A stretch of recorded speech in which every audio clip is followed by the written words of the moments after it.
Welcome to the Virtual Memories Show. I'm your host, Gil Roth, and we're here to preserve and promote culture in this benighted age, one weekly conversation at a time. You can subscribe to the Virtual Memories Show through iTunes or by plugging our RSS feed into your favorite podcatcher. You can find the RSS feed on our websites, vmspod.com or chimeraobscura.com/VM. We're also on Twitter and Instagram at VMSPod, at virtualmemoriespodcast.tumblr.com, and on Spotify, YouTube, and TuneIn.com by searching for Virtual Memories Show. And visit patreon.com/VMSPod or paypal.me/VMSPod to make a one-time or recurring donation and help me continue to produce smart conversation about books, art, comics, and culture every week at the Virtual Memories Show. Well, the election's pretty much behind us, except for the legal tantrums, and we got some good news about a potential COVID vaccine this week, so that's good, right? Or maybe it's world-changing. I'm really finding it difficult to grade stuff anymore, to be honest. That said, my anxiety has lessened a bit. It'll take me some time to stage down, and I do have plenty of work stuff going on that's going to keep me pretty anxious, so I'll never get too relaxed. But that said, I am looking forward to more relaxed days. We'll put it that way. Now let's get to the show. My guest this week is Virginia Postrel. Virginia was on the show back in 2013 to talk about her book, The Power of Glamour, and she's back with a new book that's out this very today, which is November 10th, 2020, for you time travelers out there. It's called The Fabric of Civilization, How Textiles Made the World, from Basic Books. And it's a marvel. Virginia explores the role that textiles have played in human history, and she shows how they, weave together technology and economics and culture throughout the world and politics and the role of the state. And she does it all masterfully. Each chapter explores a different technology or innovation and shows how they influenced human development over millennia, really. It's an amazing piece of work and amazingly concise. And she does all of this with the main text of the book running about 250 pages. There's an index and a glossary that adds more to it, but she brings it all together really, really well. Now, I will point out, longtime listeners know that not only is this Virginia's second appearance on the show, it's also the second time I have focused on an episode on textiles. The first time being my conversation with Warren Woodfin a bunch of years ago about the exhibition he curated on liturgical textiles in the post-Byzantine world. Because I knew Warren, and once he mentioned that was a thing he was working on, I thought that is something I want to learn more about and share with you guys. So I won't say it's a trend or anything, but, if I do end up with a couple more textile-driven episodes, you'll know I have taken a weirder turn than usual. But like I said, Virginia's exploration of the subject and the way she uncovers how textiles, how they drove so many aspects of the world, of civilization, like she says in the title, is just wondrous. She's got this real gift for conveying the concrete aspects of technologies and products and their history and the ramifications of them without losing the reader. She does it in a really compelling manner. Plus, there's this great section on the calico prohibition in France, which is worth the price of admission by itself. So I enjoyed the heck out of The Fabric of Civilization, and Virginia's done a lot of neat multimedia stuff for it, including videos of the various types of textiles she learned to work with and some of the travels she undertook for the book back in the before time, which is the subject we get into in the conversation. And you can find all that stuff through her site, and I'll give you links at the end of the episode. Now, here's Virginia's bio from the book. There's a more extensive one at her website, vpostrel.com. Virginia Postrel is an award-winning journalist and independent scholar. She is a columnist for Bloomberg Opinion and has been a columnist for The Atlantic, The Wall Street Journal, and The New York Times. She is the author of the highly acclaimed The Substance of Style and The Power of Glamour. Her research is supported by the Alfred P. Sloan Foundation. She lives in Los Angeles. Her new book is The Fabric of Civilization: How Textiles Made the World, from Basic Books. And now, the 2020 Virtual Memories Conversation with Virginia Postrel.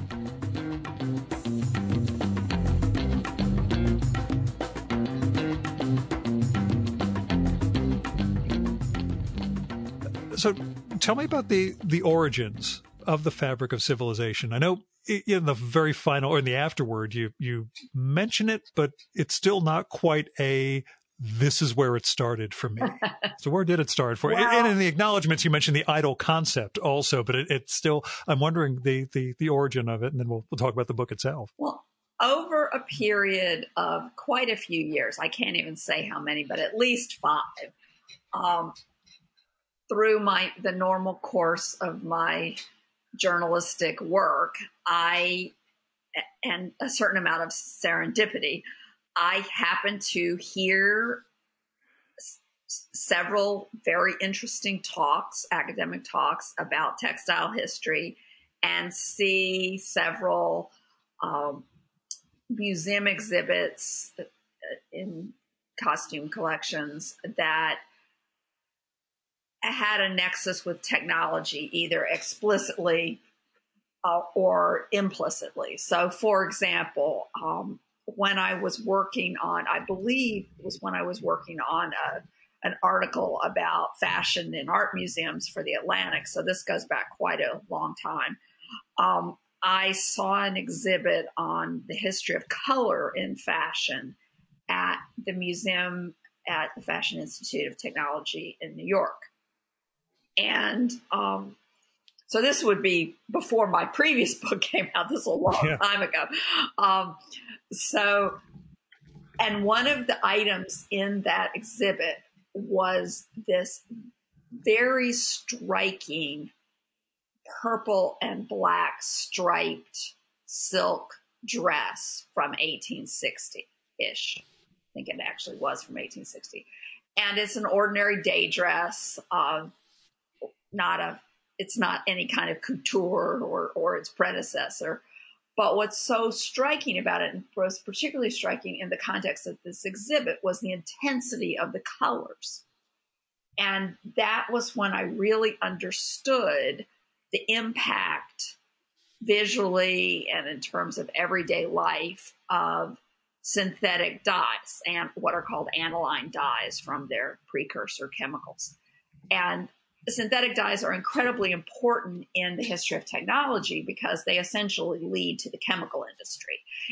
Dyeing was the first application of sort of major industrial chemistry, and actually even before the chemical industry, it was, if you were interested in chemistry from the 17th century on, the thing to do was to go to work in a dye house because that's where people were doing something approaching chemical science.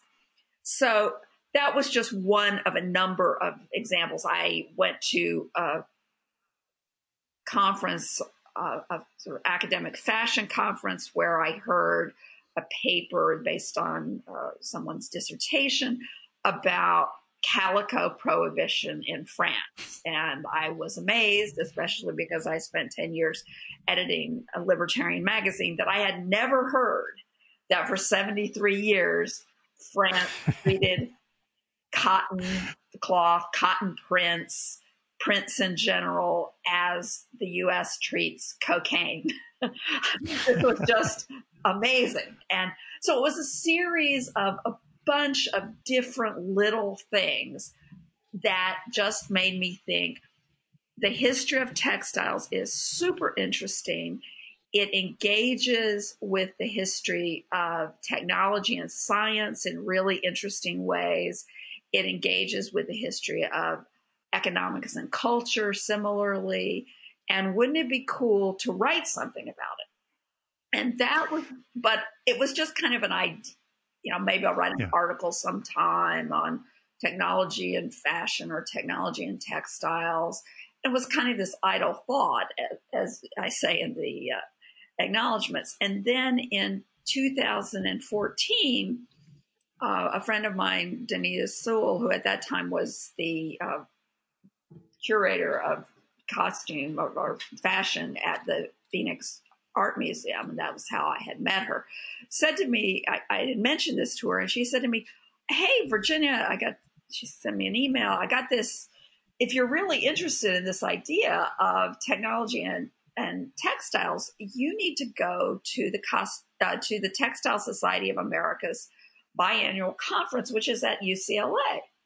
And UCLA is like a mile from my house, so it was not exactly long distance travel. So I did, and I heard a number of just gobsmackingly interesting papers, some about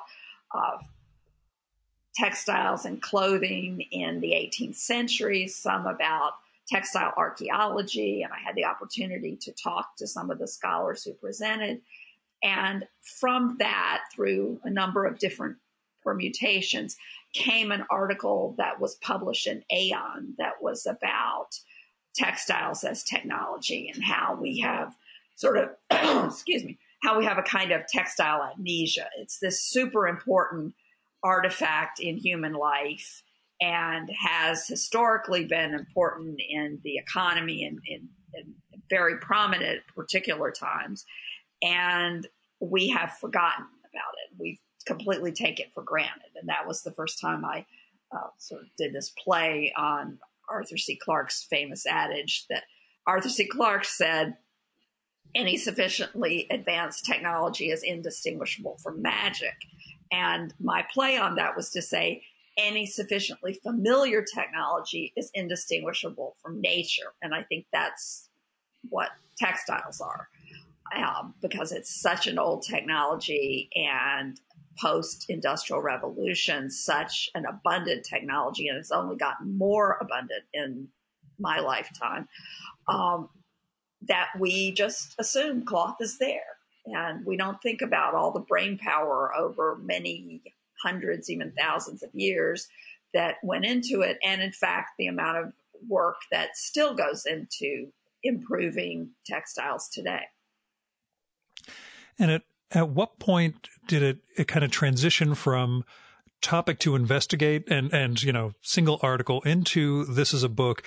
And how much did you then realize, holy crap, this could go much longer than the 300 pages or so that are devoted to it? I need to rein this in. What was the transition and then the fear of falling on the rabbit hole? What happened was I wrote this article. I published this article in Aeon in 2015, and it was very popular.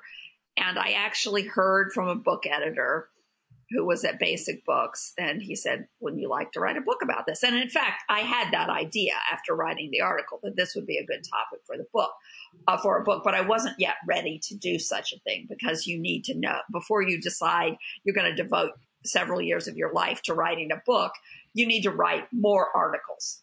So I spent a period of time, and I'm a little hazy on how long it was, where periodically all time is meaningless nowadays, so it's okay. Exactly, but periodically in my life as a Bloomberg opinion columnist, where I write about various economic topics, business topics, I was writing about textile technology today, things like wearables, things like what was going on, things like robots that were doing cut and sew, and what the implications for the apparel manufacturing industry might be, and for onshoring and things like that. And out of this came a proposal that was very much focused on the present day, where each chapter would have a bunch of stuff about the things going on today, and then the history would be sort of context. And we shopped it around, and much to my delight, actually, the response we got from Basic Books and others was, we would rather have a book about history. This is that's more interesting to us, which was the exact opposite of what I expected. The whole reason I did the focus on the present day was I thought it would be more commercial than my interest in things like the how archaeologists can tell when people started raising sheep for wool instead of for meat by the thickness of the bones, and all other kinds of things that maybe aren't quite so esoteric. But I was really interested in the history, but I didn't think the world would be as much. And the feedback was the exact opposite. So then it was much harder. I was very excited about the idea, but as you alluded to it, then once you're starting to really focus on history, you're talking about really tens of thousands of years and all over the world. So I had some general idea of things I wanted to cover, but how do you make that work as a book rather than a library? Yeah. And so I evolved this very tightly woven and and those are running through all of my questions too. Like, let me just keep taking out thread and knitting references. Right. It actually is sort of modeled on weaving, this tightly woven structure. First, I started with the idea of having the chapters go by stages of production, which was very different from what editors that I talked to, their instinct was always to say, well, why don't you have different kinds of fiber, like a chapter on wool and a chapter on silk and a chapter on cotton and polyester? And it was like, no, that won't work because it won't draw the connections that I want to draw. So I came up with this idea of, let's take the journey of the cloth from fiber to the final use. I wasn't going to do apparel, but to the consumer. So the first part of the organization, and it's the chapter titles, is that you've got fiber, thread, cloth, dye, traders, and consumers. And then there's a final chapter, which was actually conceived really later, called Innovators, which takes us from the invention of polymers and nylon to work that people are doing in the present day. And it was interesting to me to shift that way from those concrete items, fiber through dye, and into the more abstract concepts. Again, traders, consumers, and innovators. Because I think that was interesting. The idea is the journey of the cloth doesn't stop once you have the cloth, because otherwise it would just be sitting in a textile mill. And that isn't the end of the story.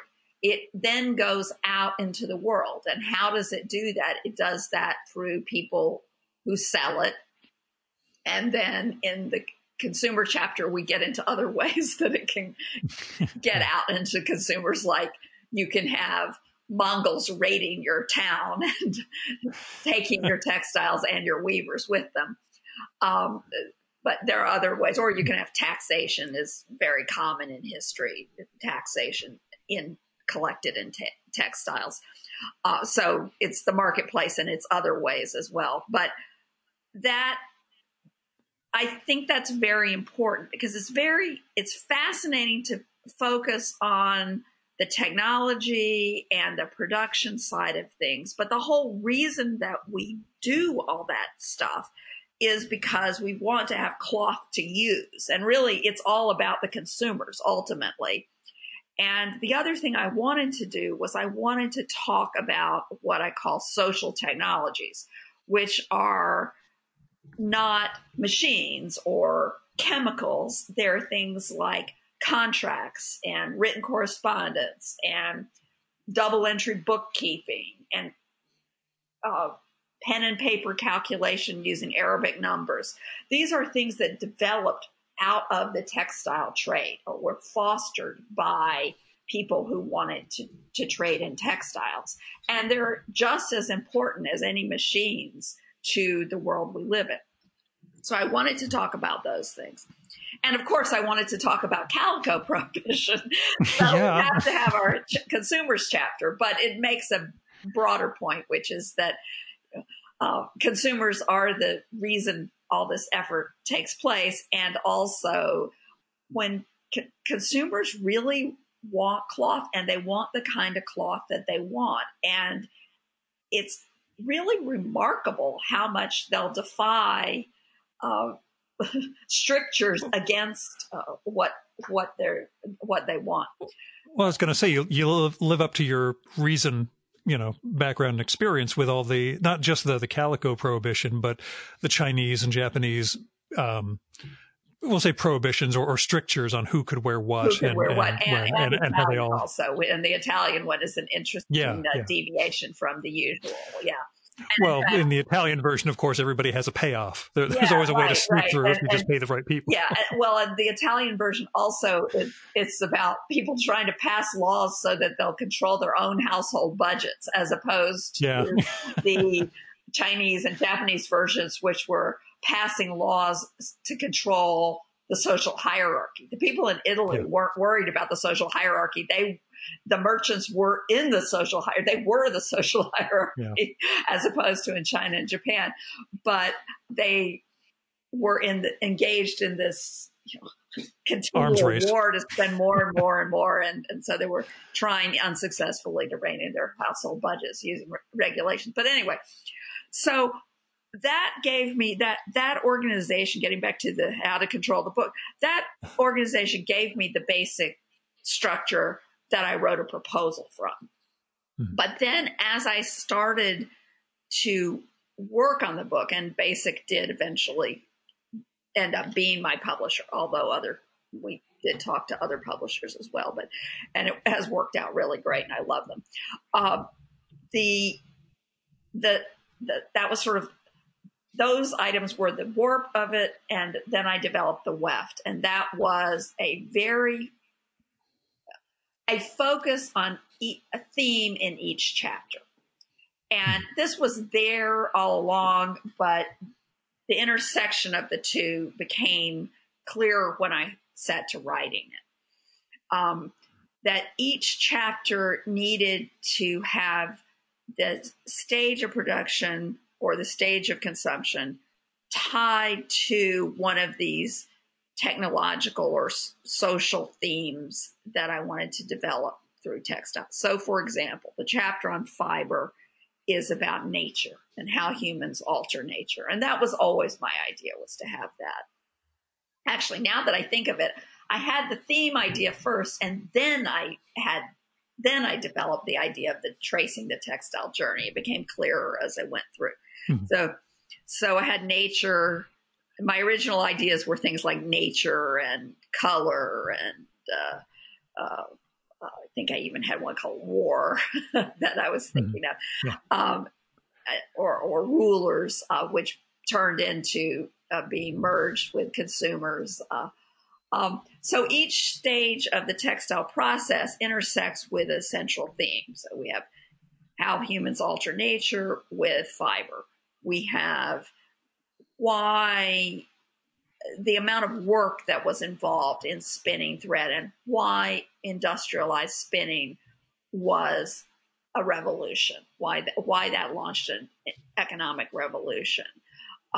We have cloth as a form of embodied code or embodied algorithms in mathematics, and looking at the relations between the use of weaving and knitting and the understanding of math. Mm-hmm. We have chemistry and dye, and then I've talked some about the social technologies with the traders and the unruliness of the consumers. So those were the sort of central themes. And then the theme that developed out of the innovators chapter, which really came out of my reporting on that, I went out to look at different things that people were doing, was that what's happening today is different from what used to happen. What used to happen is people would work on textile problems and they would have broader ramifications. So, for example, you develop dyes and this helps develop a chemical industry. Now, scientists start out in completely unrelated fields, and they then realize how pervasive textiles are, and particularly if they have some sort of idealistic save the world agenda, often of an environmental nature, they think, hey, if I could apply this scientific research that I'm doing to textiles, I could have a huge impact. And so now you have people coming from areas outside of textiles and then applying their research to textiles because it's such a high leverage field. So that was the theme that emerged out of that last chapter. And when it comes to the title and subtitle of the book, you've got the fabric of civilization, how textiles made the world.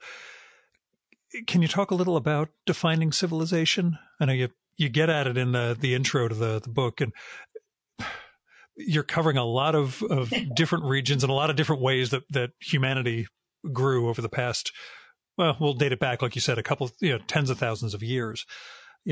How do you define civilization, Virginia Postrel? So, yes, right. That was an interesting question because when I wrote my first draft of the book, I did not define civilization. It didn't even occur to me to define civilization. My editor said, hey, you better define civilization. So, okay, that'll be easy. Yeah. So I went to my go-to source on the meaning of civilization, which is this giant tome by Mordecai Kaplan called Judaism as a Civilization, which, although Mordecai Kaplan was an American born and bred, it reads as though it was translated from the German. It's very much a sort of early. I was going to say that's never a recommendation. Yeah, no, I read it a long time ago, but it is a brilliant book and very influential in American Judaism. He is credited with starting the Reconstructionist movement, but conservative Judaism comes out of him as well. But anyway, and he has a definition in there, which I quote and then take apart. Because I really like it. It's not civilization versus barbarism. It's not civilization as a positive word or the outcome of some sort of teleological progression. It's much more civilization as two things. One is it is a survival technology. It is something that stands between vulnerable human beings and the natural world, and also other human beings who seek to do them ill. So it's all of the different practices and artifacts and customs and stories, all of the different things that accomplish that. And then the other idea is that civilization is cumulative and it is distinctive. And it's continuous in time. A civilization has a continuity in time that is distinct from the cultures that make it up. And the example that I use here is if you think about Western Europe in 1980, which I chose because I didn't want to get into the whole post-Cold War. Let's just think about Western Europe in 1980, and let's think about Christendom in 1480. And they are occupying essentially the same territory. And there is a civilizational continuity that extends from, say, the Italian Renaissance to the 1980s. But all these cultural things are different. The religion is different. The politics is different. The economics is different. The assumptions about the natural world are different. You make a long, long list of things that are culturally quite distinctive, so that you would not say that those are the same cultures, but they are the same civilization. They have this cumulative progressive quality, not progressive, but cumulative quality and continuous quality. And it's also the case that you can break that continuity and you can have a lost civilization. And there are examples of this. It's not a big theme in the book, but there are certainly examples from textile history of civilizations that are lost. I mean, we can't read Incan Quipu because we lost the knowledge in the Spanish conquest. Much of that civilization's knowledge was lost. There were major civilizations like the Sogdians on what we now refer to as the Silk Roads, which were not called that at the time. That's a 19th century term. But the Chinese government would like us to believe that everybody on the Silk Roads east of Europe was Chinese, but they weren't. There were all these civilizations that are lost, but we have some of their records and some of their textiles. They were quite involved with that. So, and one of the wonderful things that I learned about in the book, when I was researching the book, are these tens of thousands of cuneiform tablets that were discovered in an archaeological site in Turkey that date back 4,000 years and record the letters and commercial dealings, contracts, some lawsuits or the equivalent of textile traders from who represent our oldest records of long distance textile trade. And some of the institutions that those textile traders developed were lost and had to be reinvented in the Middle Ages in Europe, because that civilization had long ago passed away. So there is this possibility for a civilization to disappear and to break that continuity. But there's also the possibility to have a very long-lived civilization. And you could talk about China just as much as you could talk about Western Europe, that where things are very, very different today or in the recent past than they were, say, 500 years ago, and yet the civilization is continuous. Yeah, I think particularly when I was reading the chapters on, well, these sections on China that regret over, let's erase history from before I was born moments where they just, begin wiping out huge amounts of this stuff, just things we could have learned from them over millennia, basically. Well, and we did learn a tremendous amount from them, but then there was a period where the exchange between East and West kind of disappeared. And it really only reestablished itself in our lifetime between China and the West. And I have actually an article in a recent issue of Reason where I elaborate on some of these ideas about civilization and argue that just in the past couple of decades, we've had the first truly global civilization, many different cultures, but a shared civilization, and that this is in danger of coming to an end after a very short life because of the breaks between China and the rest of the world. Which means I should have been upping my subscription to Reason so I could read that one before we got together. Okay. It's now online. There was a while where it was only for subscribers, but you can read it on the Reason website, and will eventually be on my website too. Yeah, I'll put a link to it in the show notes for this one, definitely. Can you tell me though about what you had to learn, not in terms of research, but techniques and skills you actually, wanted to learn or had to learn during the research and writing? Well, it's kind of like define learn.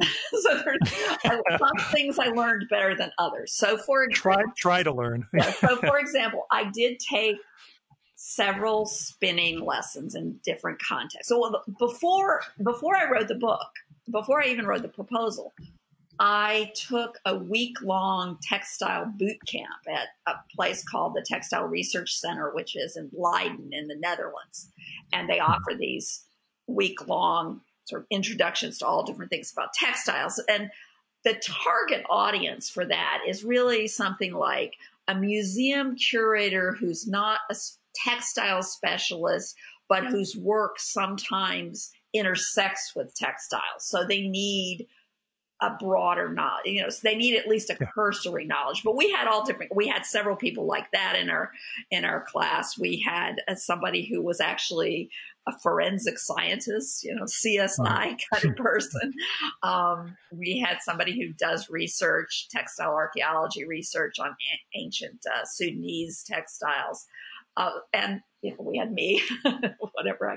But so I did that very early on. And in that class, I did some spinning on a spinning wheel. We did some dyeing. We did some simple weaving. And I learned, I have a story in chapter about cloth that starts with a story from that workshop. Where I learned about what are heddles, what the critical third dimension of the loom.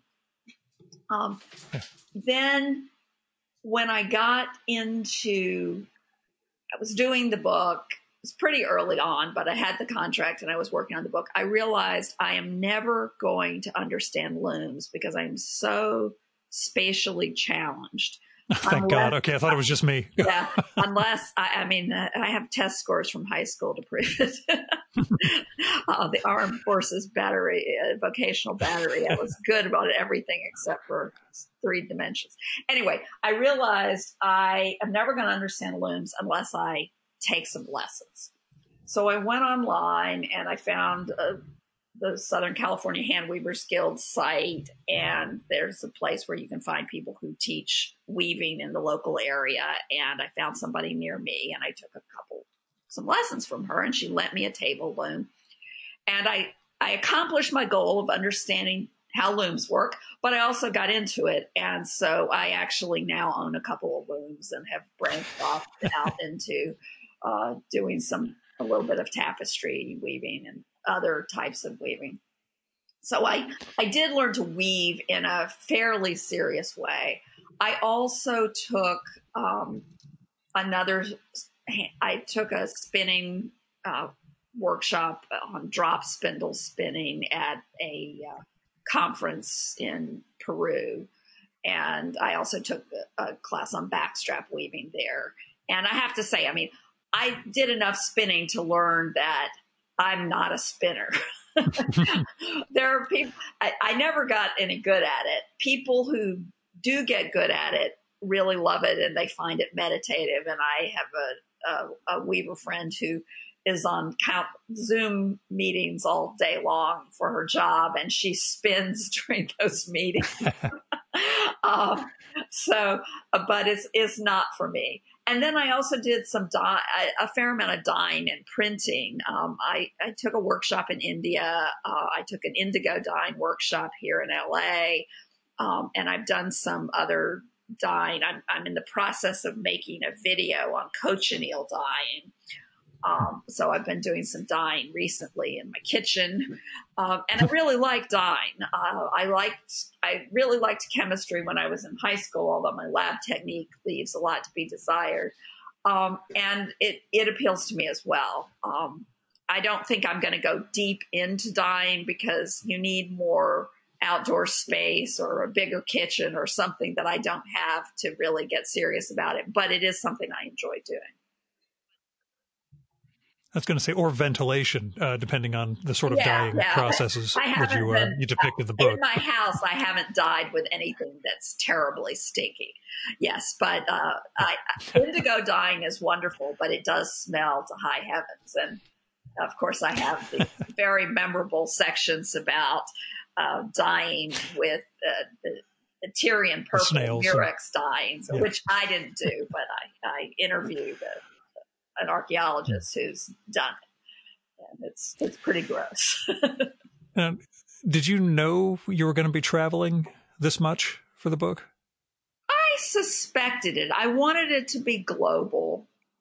Mm-hmm. And early on, I, as a result of that conference in my backyard at UCLA, I came in contact with the Center for Textile Research at the University of Copenhagen. And I then attended a conference there, and that put me in touch with various European textile experts primarily. It was a book that I thought you need to be on the scene and you need to be global. And what I did to make that sort of manageable was I went to a lot of conferences, and fortunately the China National Silk Museum, which is in Hangzhou, did a series of very useful conferences, 2 at its home museum and 1 in conjunction with a museum in Lyon, France. So I went to those, and one in particular called World of Looms brought people from all over to demonstrate different types of looms, traditional looms. So they had a lot of traditional Chinese looms, which are part of their museum collection, but they also had draw looms from India. They had kente cloth looms. They had looms that I was already familiar with from the Andes.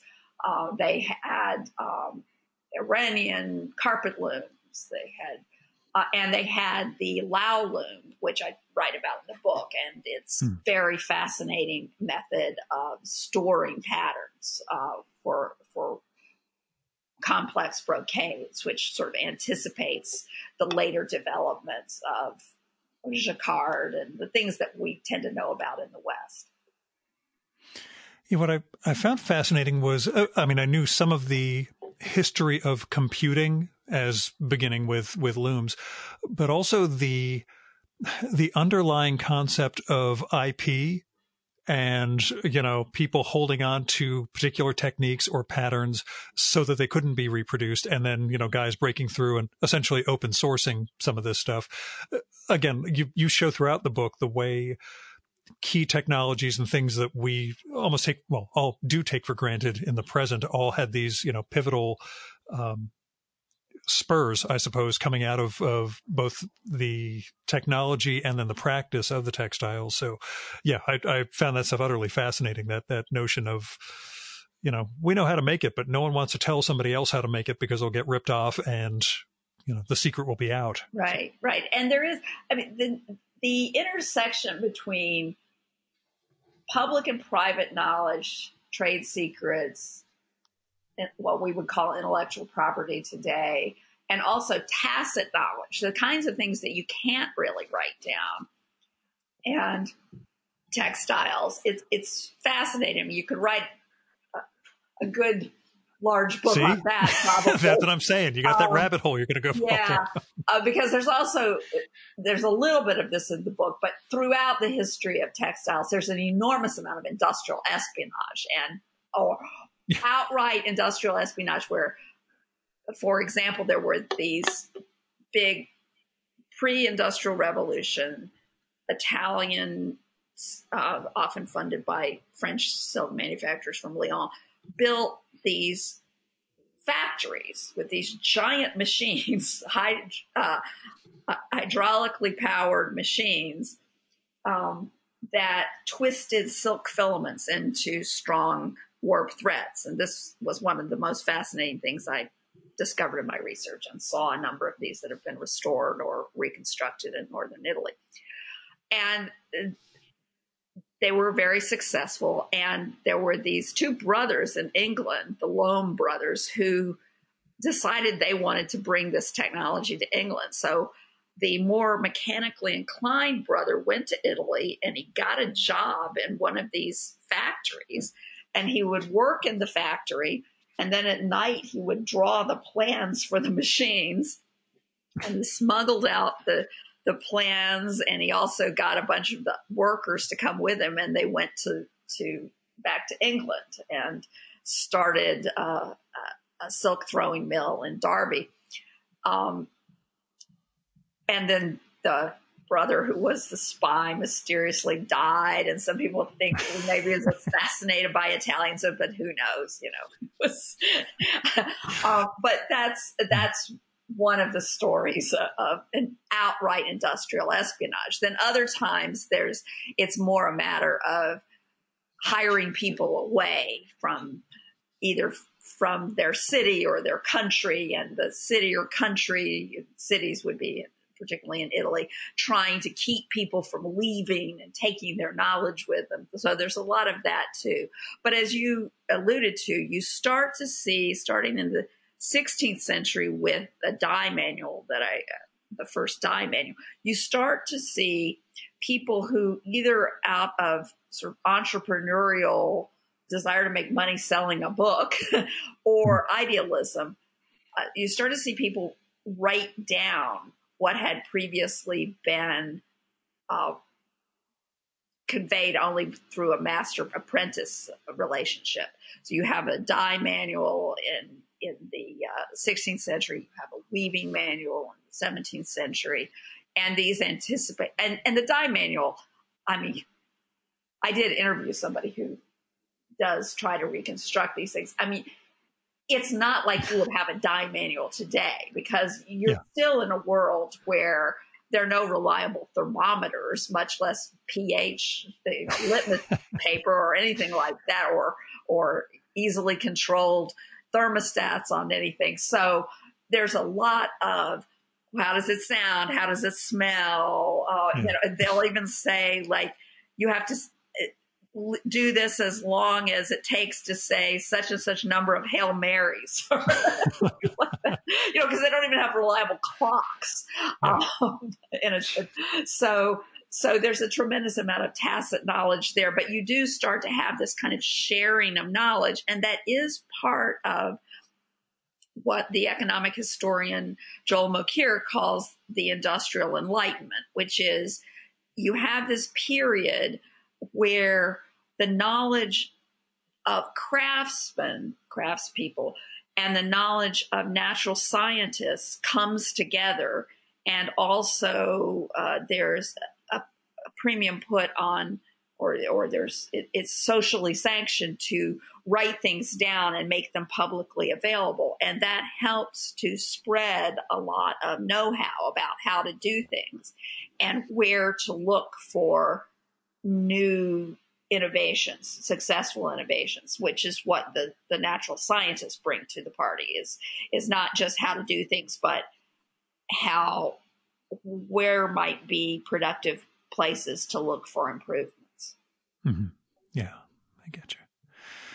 Would this book have been possible during the pandemic? No. I assumed, given the travel and everything else, how much could you have done sitting at a desk versus? It's not just the travel. The travel was a big part of it. I actually wrote a column about this, about what you miss when you can't do it. It's also that all the libraries are closed. And if you are a graduate student at UCLA, for example, they have a way of getting you materials. But if you are an independent author who pays $250 a year for a library card, you are out of luck. And I was using multiple libraries to get things. I mean, there is an amazing amount of stuff you can get online, and it is better every time I write a book. But it is not everything. And there are a lot of important scholarly works in particular that are not available online because they are still in copyright, but they were in small print runs, and which were oriented toward libraries.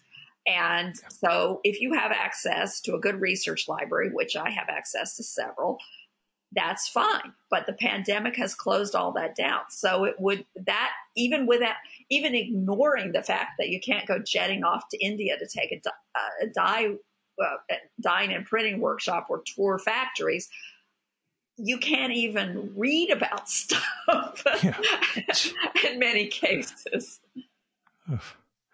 Yeah, later on I'll ask how your pandemic's going in general, but that actually ties into the question I do want to ask when we talk about the techniques you've learned or tried to learn.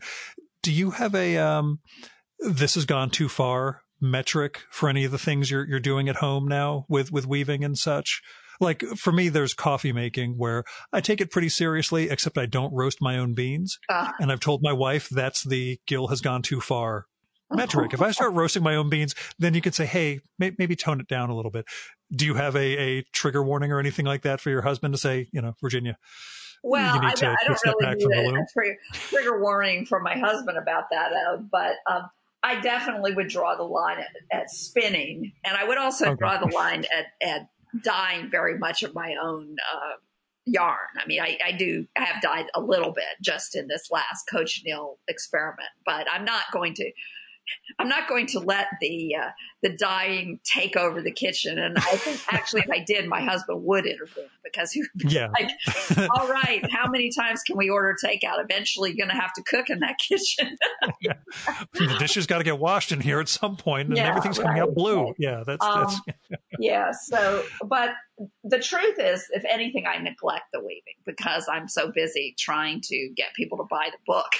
Sure. Which leads me to the question you mentioned, and I've watched a few of them, making videos associated with the book. Some of them they feel like the extra material or the outtakes. I know, some of it is covering stuff in the book, but also expanding on what's there. But my big question, figuring out camera techniques, and do you have a good zoom angle? Have you figured out exactly how to position webcam and your head to? Yeah, I'm good at Zoom actually now. Yeah. I have lights, which are the critical thing. Sure. And the other thing is I do Zoom from my kitchen because I started doing it here because there's a window that has good lights. Now I have all these artificial lights. And behind me is where my washer and dryer are, which has pretty nice looking doors. They have translucent glass on them. But what I do when I'm doing a Zoom is I have this big piece of block printed fabric, traditionally block printed fabric that I bought in India. And I Velcro it up on top of the closet door so that I have a backdrop, and then I can pull my table and everything close enough so that you just see me against this textile backdrop, which works really well. So, I mean, the things that I'm just starting to do Zoom talks, and so what I'm having to get used to is the idea of giving a talk where basically you're just seeing your PowerPoint slides and you're not seeing the audience. I did one of those back in September. It's so weird. And then I'm also having to get used to the fact that even though I can't see myself, it actually is recording what I look like.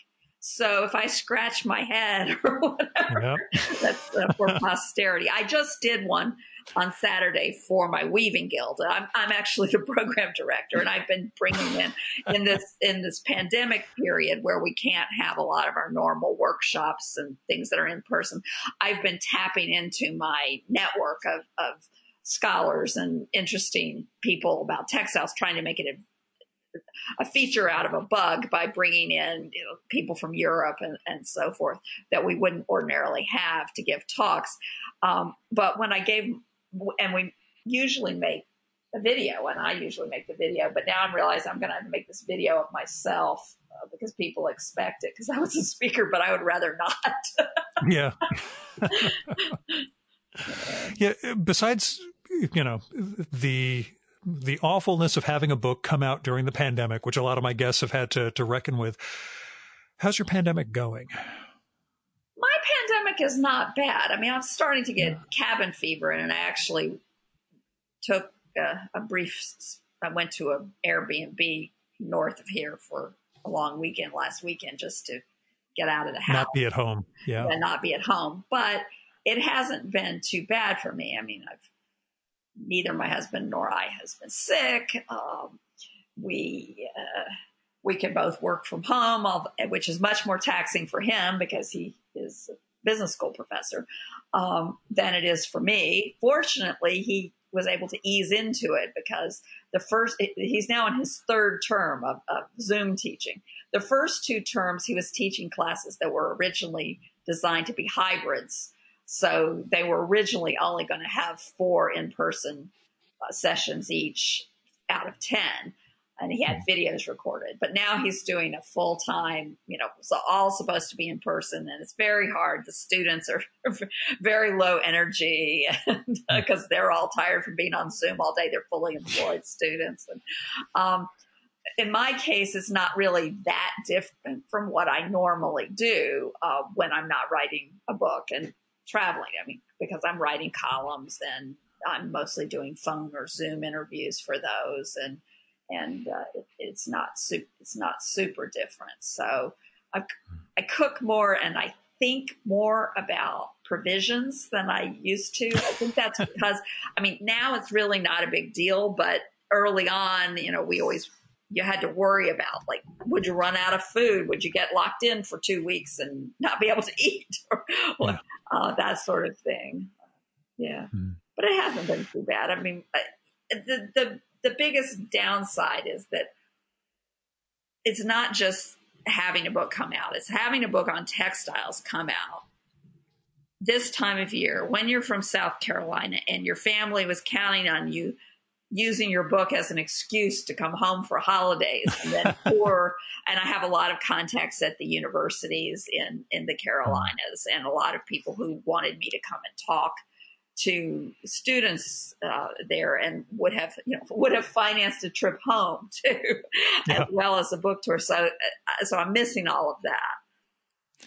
Yeah, is there besides home, specific place you'd really just want to go? Oh, Italy, for sure. I spent a lot of time in Italy when I was doing the research on the book, and I took Italian in Milan, and I traveled and I would really like to go back there. And I would also, vis-a-vis the book, I'd really like to go back to Copenhagen, where I have a great community of people who are interested in textiles.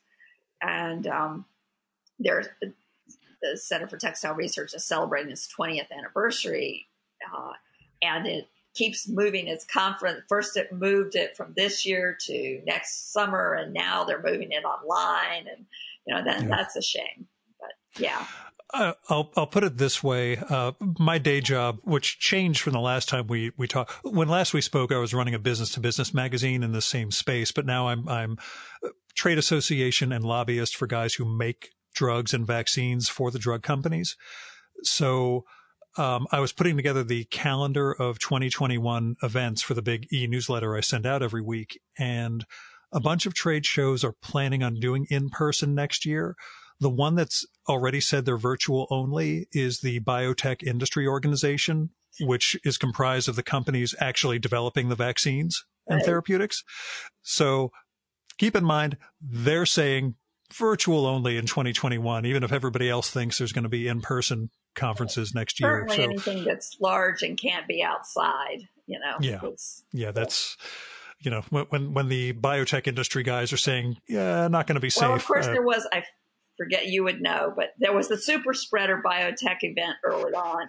Yeah, that was Biogen in Massachusetts. Biogen. I couldn't remember what company that was. We know that one very well in our industry. Yeah, so that industry would be a little gun shy. Yeah, they're a bit skittish on this, but you also mentioned getting back to writing columns for Bloomberg after taking some time off for the book itself. Yeah, weird returning to column writing after a big hiatus, or did you? It definitely is. It's been a little. I've been a little more sporadic than I think my editors would like, although they put up with it because of the need to, at least over the last couple of months, to get things going for the book to be ready to come out, and all the publicity stuff like talking to you. And, but yeah, it is definitely weird, and it's extra weird because pretty much everything is about either the election or the pandemic. So there are lots of topics that you really can't write about that you might have that I might have written about in a previous under normal circumstances. Yeah. So that's been a little odd, but I did just this last week write an article about the California initiatives. Got a lot of traffic, and so that was still election oriented. Yeah, it was election oriented, and before that, I don't remember if it was the most immediate before that, but it might have been. I actually wrote about what we lose in the pandemic in terms of travel. When people can't travel and people can't get books out of libraries, and I said, for me, not getting books out of libraries is a literal problem. For other people, it's more like a metaphor where you can't wander. That you can have your list of people that you want to talk to at the trade show, but you're not going to have the serendipity of bumping into somebody in the same way that when you have to use a closed stack library, you can ask for things you want, but you can't wander around and discover books that you might want. And I think there were a number of experiences that I wrote about in that column in the process of researching my book, where I learned where I was at a conference for a specific purpose, like this World of Looms in China. And I met somebody who told me something that turned out to be really important in the book, and that had nothing directly to do with the subject of that conference, and we wouldn't have talked about it if we hadn't just happened to meet each other over lunch. And I'm sure that happens to people in every field all the time. That's why people go to in-person events. It's because there's more to them than the formal program and the people that you want to see. It's the conversation in the hallway. Yeah, conversation in the hallway, exactly. I'm doing a big FDA negotiation, and that's, a restricted number of people, but we have to do it by Zoom instead of in person. And it's those 3 to 5 minutes from the entry at the vestibule at the FDA HQ to the conference room. That's where things would be laid out, that little conversation you'd have just walking down the halls. And now it's just, we're all a bunch of tiles and we're all there on the same Zoom call. And it's just, you're missing those things, or you have to schedule something separately. And it's true with people's colleagues as well.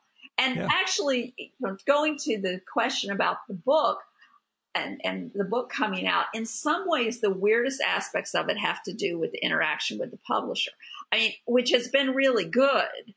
But I do become aware of the fact that these people that I'm talking to on email, which I would be talking to on email anyway, because I'm in Los Angeles, but they are not seeing each other, except in very formal, when they make a Zoom plan. And some of them aren't even in the same state anymore because they've decamped to other places. And that does affect, how fast things turn around sometimes and things like that. I mean, I can't say I have any major complaints, but it is something that I'm aware of, and I'm sure it's very odd for them. Yeah. Communication's totally different now in those lights. I should ask, because this book kind of spins out of your previous one on the power of glamour in some respects, as you mentioned with that FIT event. Is there something you're contemplating on the horizon, an idle concept, to quote your acknowledgments, you're thinking about for the next one? Question. And it's sort of like, I have ideas, but I haven't even been able to write about them as articles until, everything has to be focused on this book now. Sure. It's because we live in a world where, as my husband says, you have to have publicity for your publicity. It's so difficult. And I would actually say that he said that in the context of the power of glamour. Now it's more like you have to have publicity for your publicity's publicity. It is just this ever escalating competition for attention. And it's so, so difficult. And in some ways it's easier under the pandemic circumstances because I can offer to do Zoom talks. And also in this particular case of this particular book, there is a targeted audience of people who are interested in fiber arts and textiles and who have various weaving guilds, knitting groups, sewing groups all around the country that need programming. And I'm doing a number of those kinds of talks. But it is, it's tough. Yeah. So we'll hold out. Let's just not make it in a couple of years. I was going to say it is almost exactly 7 years since we met and spoke for the Power of Glamour. I was looking up the episode. It was November 12th, 2013 when that one came out. So we must have recorded a week or so earlier. And that's too long. We should talk more. I would like it not to be 7 years till the next book, but the pandemic disrupted some of my, let's not say plans, let's say hopes for what I would be doing next. Your next one can be a study of the living room and kitchen or. Right. So for now, I'm just pushing this book and writing Bloomberg columns, and that's a pretty good life. Well, I enjoyed the hell out of the Fabric of Civilization, so I will push it off on people and do my best for you. Thank you very much. Thanks for coming on, Virginia. Okay.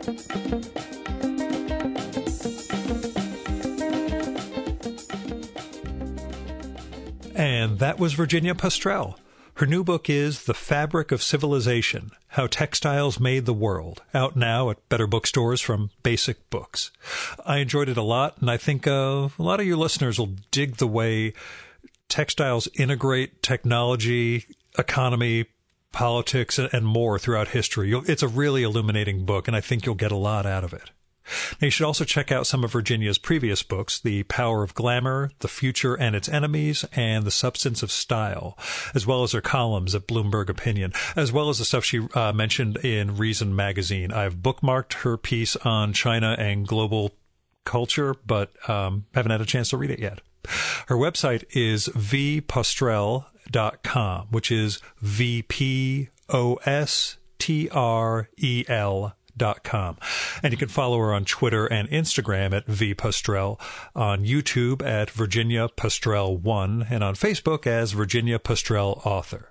There'll be links to all of that in the show and episode notes for this one, so you can check out the variety of ways that she has material that influences and inspires people and covers the book. Now, in the before time, this is when I would mention my Patreon and PayPal and ways you can support this podcast. I don't do that anymore. I still have the Patreon out there, but my whole thing is my job is treating me fine. I'm making a decent living. The podcast actually costs a lot less than it used to because of doing everything remotely now.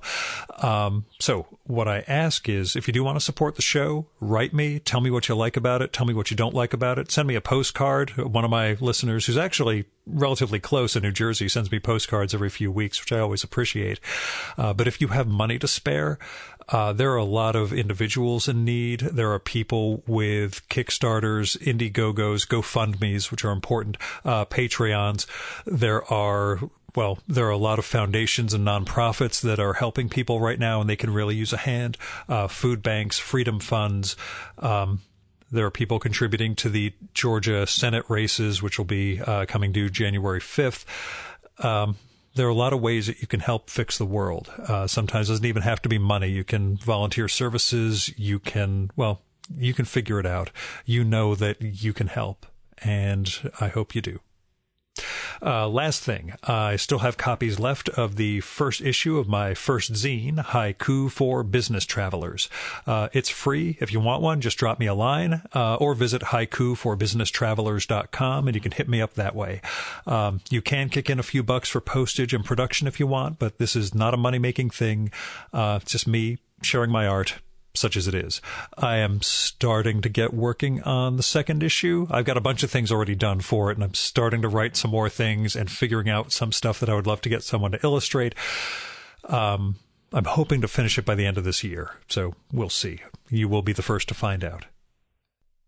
Our music for this episode is Fella by Hal Mayforth, used with permission from the artist.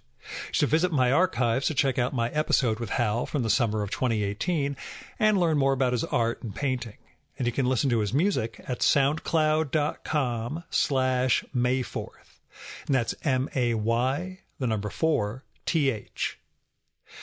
And that's it for this week's episode of the Virtual Memories Show. Thanks so much for listening. We'll be back next week with another great conversation. You can subscribe to the Virtual Memories Show and download past episodes at the iTunes Store.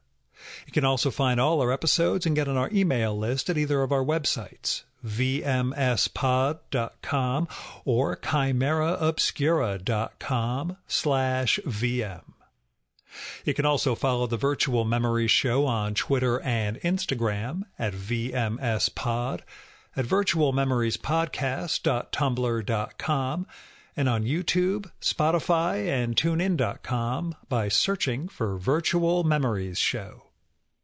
And if you like this podcast, please tell your pals, talk it up on social media, and go to iTunes, look up the Virtual Memories Show, and leave a rating and maybe a review for us.